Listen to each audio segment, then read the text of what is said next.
The debate over the U.S. involvement in Israel's conflict with Iran is heating up after President Trump ordered strikes on Iran's nuclear sites. The White House claims the strikes were successful in wiping out Iran's nuclear program. But anti-war advocates are concerned America's role in the conflict doesn't just end there. Emma Withrow from the Fact Check team joining us now to discuss this further. As you know, Emma, the last time the U.S. entered a war due to concerns over weapons of mass destruction was in 2003 in Iraq. Those concerns later discredited. But how much money did American taxpayers spend for the war?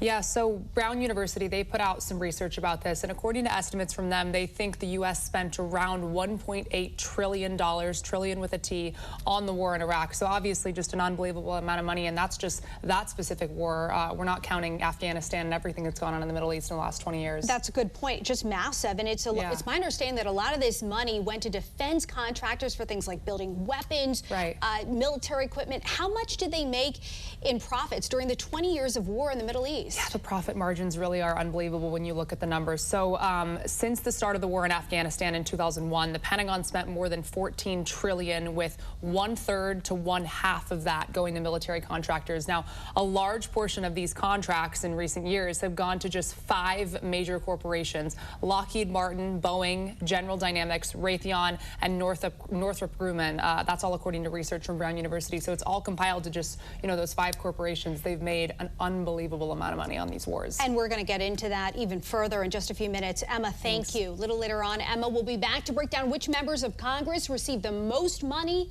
from the defense industry.